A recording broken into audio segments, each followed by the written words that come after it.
Hey y'all, and welcome back to my channel. In this tutorial, we're going to create a tumbler using some mystery material that Lauren from Lauren Quigley Creations sent over to us. Lauren and I did a super fun collab where we exchanged material. I sent her a box and she sent me a box, and the idea was to kind of challenge each other, and we had to create a tumbler from the material that we received. We have a couple of different paints, 3 sheets of vinyl, and 2 different types of stones. Well, one is some glass pieces. And I'm going to be honest, when I got those glass pieces and stones out, I was like, how the heck am I going to incorporate this into a tumbler? It took me a hot minute to brainstorm, and then I thought, how cute would it be if I somehow put these down into a handle mold and just made a really pretty handle and attached that to the tumbler using the other materials. So I grabbed my handle mold from TIPSY Magnolia, and I'm kind of just placing those stones around the side of the handle mold so I can get an idea of how many I want to put in there. I don't want the bigger ones to overlap, and I chose the smallest ones so they wouldn't be sticking out from the sides. I'm grabbing my a little extra incorporated epoxy. I'm using a regular set for my handle mold, and I'm going to mix this really slow. I'm a very impatient mixer. I will mix my epoxy like I'm whipping up some whipped cream. It is literally dreadful for me to stand and just mix very slowly so I don't create any bubbles with my popsicle stick. I know there are plenty of tools and gadgets that you can use to mix your epoxy slow and without bubbles. It's just not very often that I need something like that because I'm very rarely making molds. Most of the time I'm putting it on tumblers, and I can use my torch to remove any of those bubbles I create. So as you can see, if you mix a little extra incorporated epoxy really slowly, you're going to get a super clear epoxy. I'm just going to tap it onto the table so any bubbles that are in it rise to the top, and pop those with my torch. If it were a mold that was open on the top, it would be easier to spritz with alcohol and allow those bubbles to rise naturally. But since this one is so closed off so it can get the round handle shape, it is a little more difficult to get those bubbles out once they do rise. So I want to make sure that I'm putting the epoxy in with no bubbles in it. Now, I did add some of those glass pieces into the epoxy. Don't ask me why, because they just sunk to the bottom. So I will add some more of those into the mold once I realized that those were just going to sink to the bottom and not come out with the epoxy. Now, I will tell you this mold is a little difficult. It's probably much easier if you have a syringe that you can just dispose of once you use the epoxy up. But I would suggest taking a syringe that you can cut the tip off and get a little bit of a better flow. Pour your epoxy very slowly down into it, and then you can very easily fill this mold up without making a mess like I did. And it also helps getting any of those bubbles that form at the tip of the mold whenever you put your epoxy in. So I did grab my little tool so I can spread around the epoxy and get it even on the bottom. I didn't want any air pockets to form, so I put just a little bit of epoxy in, spread it out along the bottom. I'm going to add all my stones in, and then we're going to fill the remaining portion with epoxy.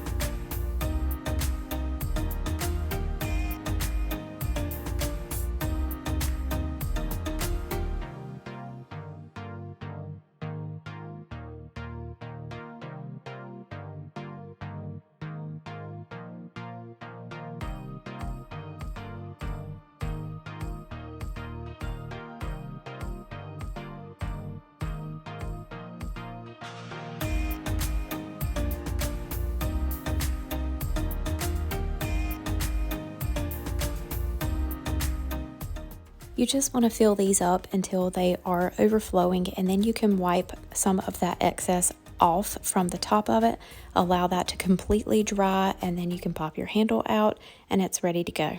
You can attach these to your tumblers using liquid fusion, UV epoxy, fast set epoxy, or in this case, we're going to add it on once we add our vinyl on.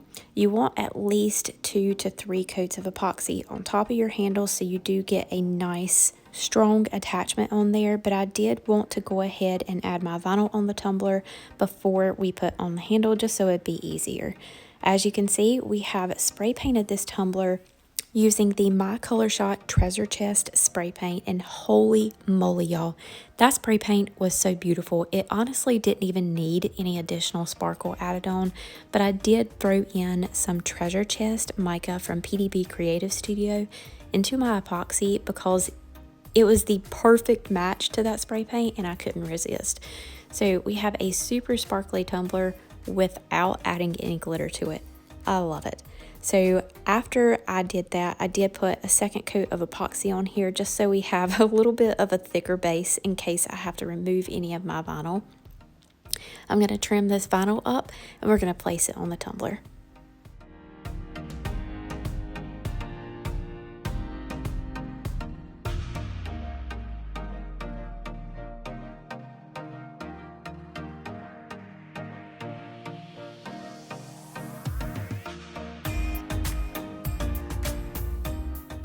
Now, rather than doing this as a full wrap, I definitely should have just cut out big sections of this, cutting off the end where the images were cut off, because I'm going to end up trimming off those pieces anyway down the seam, because since this has small elements all over the sheet, I can trim those elements off and make a seamless wrap.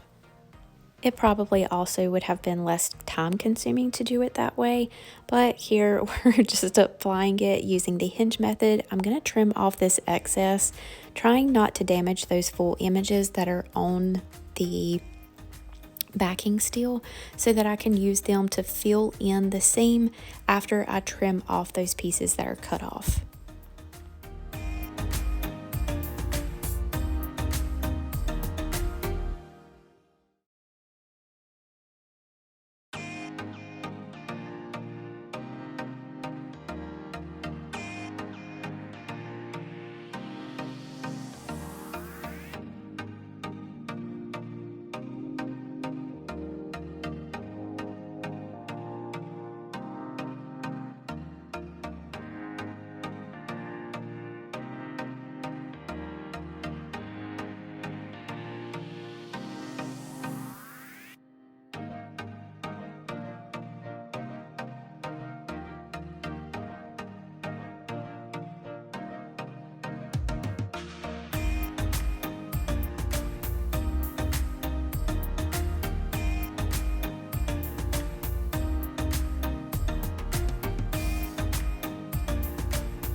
After we placed those elements all down the seam to create the seamless look, I gave this one thin layer of epoxy. Now I did use the turbo set from A Little Extra Incorporated, so I gave this probably about 2 hours. It was almost fully set up, but just tacky enough to where it's really going to stick if you put it on a surface. Like here you can see, I don't know what I was thinking, it was tacky, so it's stuck to the vinyl that I had underneath. But it's tacky enough to hold the handle mold whenever I place it on there. I very lightly pressed it right here, but once I put it on my tumbler, I gave it some pressure so that handle would sink down into that layer of epoxy, then just gave it some time to cure. Once it was fully cured, I gave that another layer of epoxy to grab a hold of that handle so that once we apply our 2 final layers, it will have a total of 3 layers on top of that handle, giving it a strong grip. I measured my dimensions of my tumbler and then used the Bougie Rainbow Burst template from ELLIES Crafty Company on Etsy to create this really cool rainbow wave, I guess is what you would call it. Once I had that first image, I did create a 0.045 offset for the shimmer pink vinyl that we're also going to use. This is going to be a difficult one to layer up without having some sort of lighting in behind. So I'm using my light pad from Go To Craft Company. I'm going to trim off all of this excess so I can line it up better. I'm not going to need it anyway once I place this on the tumbler.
Now the reason I wanted to add on my handle before this step is I wanted the handle to line up with the seam of my little Bougie Rainbow.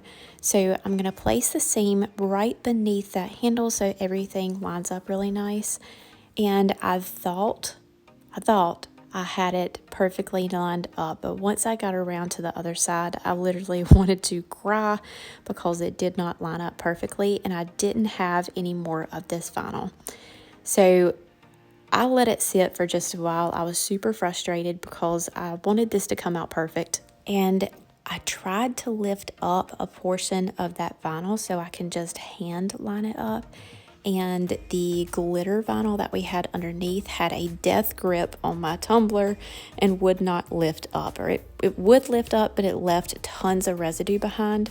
So I didn't want to risk damaging that vinyl. So my only option at this point was to figure out a way to incorporate something to go over that small seam and tie into the tumbler at the same time without, standing out too much.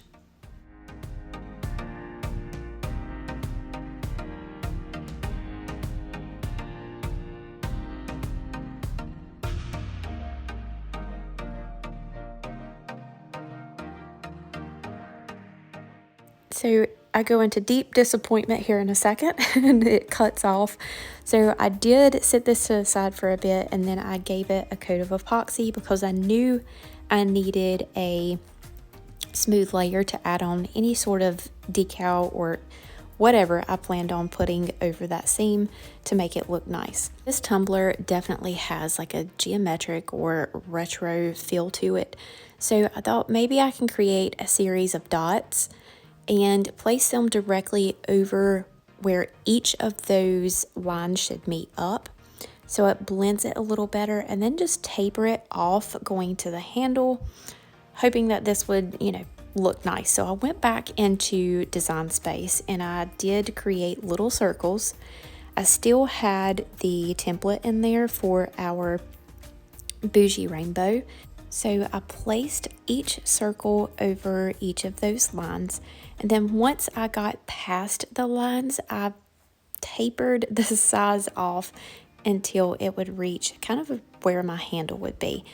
And then I created the same 0.045 offset for those as well, so we have that layer of glitter vinyl in behind it. I know it sounds a little confusing, and I do apologize that I'm not showing how I created that in Design Space, but when I tell you it just made my head spin, it took me quite a while to get them composed, and there was some frustration tied into there as well. So I did try to record it, and then I finally was just like, this is taking forever, and I stopped recording it. So I'm sorry for that, but it is pretty easy. Once I finally got it done, you just create those series of circles, attach them together, create an offset, and it covered up that seam really nice. So problem number 2 we had with this one is when I torched the tumbler, I'm assuming because the ELLIES epoxy is a thin viscosity and I had a thin layer of epoxy on here, it took the luster away in some areas of the metallic vinyl. Right? Yeah. So again, if I had more of this vinyl on hand, I would have just sanded it off, recut it, and reapplied at this point, but I did not have anything else. So I grabbed this paint in my dotting tool. I put some dots all over the tumbler so it would match, coordinate, and this actually matched perfectly with some of the golden yellow that was in those elements. So I put some dots all over the tumbler itself, and then I did a little dotting pattern along the vinyl. Now in those vinyl strips where it had took the luster away, I went over those areas as well with that little series of dots. Now y'all know that I really say don't patch your tumblers. If you make a mistake, then remove it and redo it, because I really don't like covering up mistakes unless I can do so with, pieces of vinyl or decal or something like that, and it's not very obvious that I tried to cover it up. But in this case, in this rare case, I don't have any more. I'm not, of course, going to sell this tumbler to anyone, but I am going to show y'all how I managed to cover that up, and it's nearly invisible to the naked eye when you have the tumbler in front of you.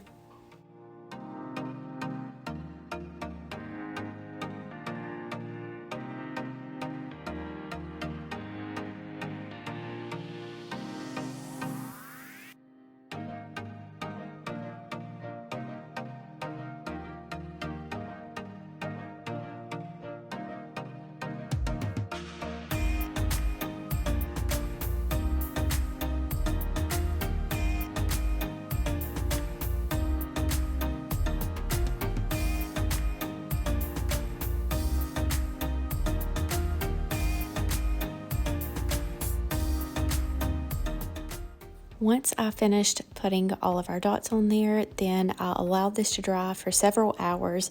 Since some of those were a little thicker, I wanted to make sure that acrylic was dried all the way through. And then we added on 2 final layers of epoxy. Despite the obstacles we faced with the vinyl on this one, I really love the way that it turned out. This is not something that I would have just whipped up on my own, so I'm really glad that Lauren and I did this collab, because you always learn something from a good challenge.